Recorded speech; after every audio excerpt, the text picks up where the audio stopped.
So we're here with Iwan Thomas, who's clearly no stranger to the gym. But can you tell us a little bit about what you need to train for now you're doing your Sport Relief Challenge? Yeah, well, since I've retired, I've done all sorts of crazy things. I just like to push myself. So I've done the London Marathon for the last 3 years, Great South Run, half marathons and so forth. But in March, I'm doing something called First Nation Home. So it's a big Sport Relief Challenge. So it's England, Ireland, Scotland, Wales. And it's a race around the country in 7 days, which involves cycling, running, rowing and sailing. So we've got 7 days to make it, in my case from Cardiff, right the back way around the country. So that's going to be tough, really tough. Obviously the running side of things, you're fine with that, but what about the sailing and your rowing? How's that coming on? You'd assume running would be my strongest bit, but to be honest, long distance running with me, I don't really, I'm not that great at it. I spent my whole year fast twitch fibers and sprinting, so when it comes to long distance, it's probably one of my weaker events. Cycling, I'd say, is the strongest.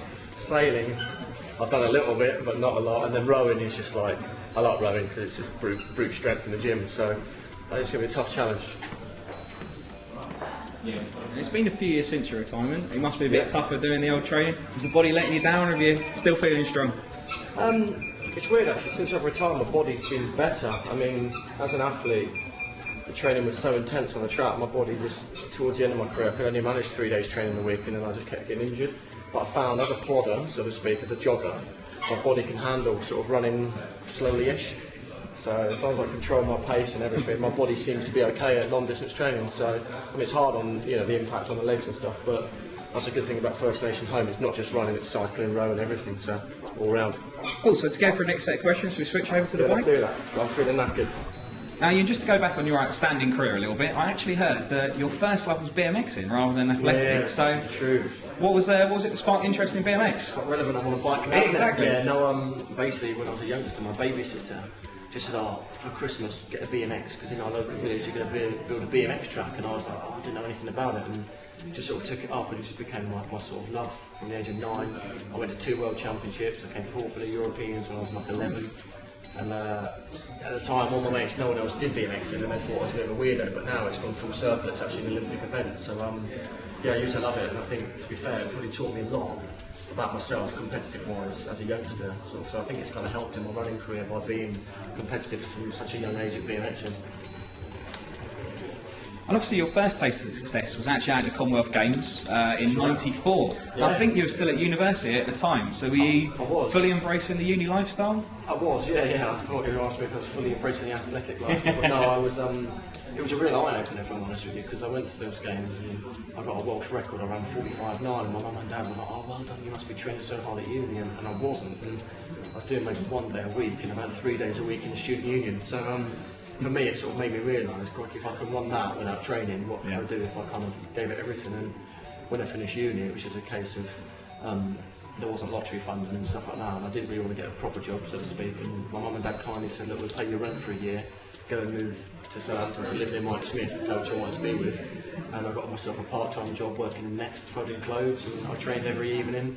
And out of respect to my mum and dad, that winter I just trained my heart out every night and came away with an Olympic silver medal that summer, so it's the best move I ever did going there.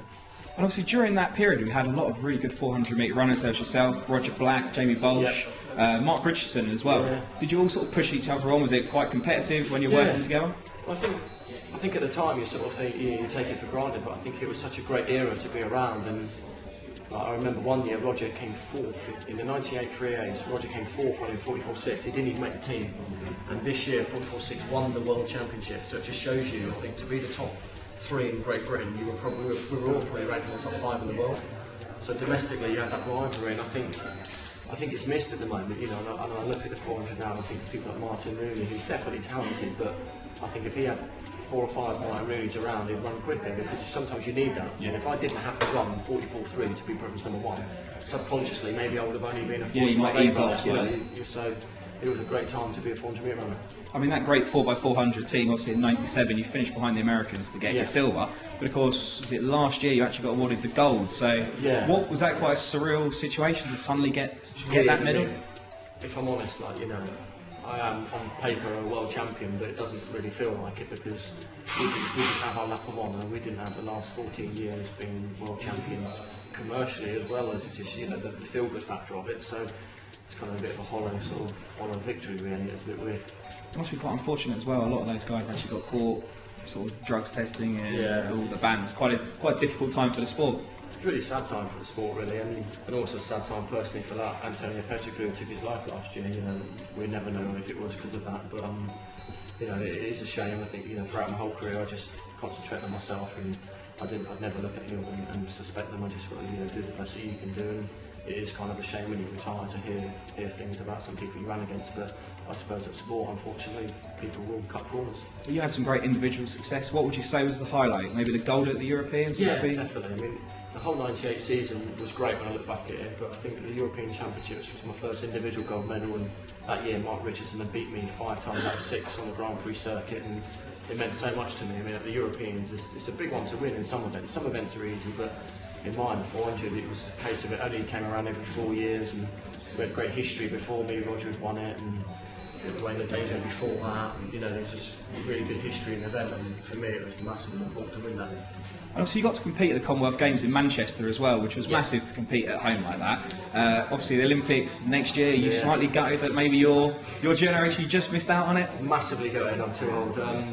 The Commonwealths in 2002 were fantastic in Manchester, really well organised. I personally was injured and not running well. I ended up getting silver in the 4x4, which was great, and I can only imagine what it'd be like to be in London next year. And I'm very envious of the athletes we've got now, the current crop of good athletes, and I just think to them, fair play, just take that opportunity, because I don't think they'll realise till it's gone just how big of an opportunity it is. I mean, it's life-changing for a British athlete to win gold next year. It will change their lives forever. I mean, any Olympic gold anywhere is amazing, but I can only imagine how great they'll feel in London. And what do you make of some of the guys' chances? Jess Ennis, Di Green, Philip Stowe, they're coming in with big expectations. Great chances. Is that worse, though, to have No, that? I don't think so. I mean, the people you mentioned there, they're all great competitors, and pressure's a funny thing. I mean, some people crumble under pressure. That's why sport is fantastic. You'll always get an underdog you've never heard of who will come through and win. But for me, if you can't control that pressure, then you shouldn't be a professional athlete. I mean, if you can't raise your game next year in front of a home crowd, cheering your name, cheering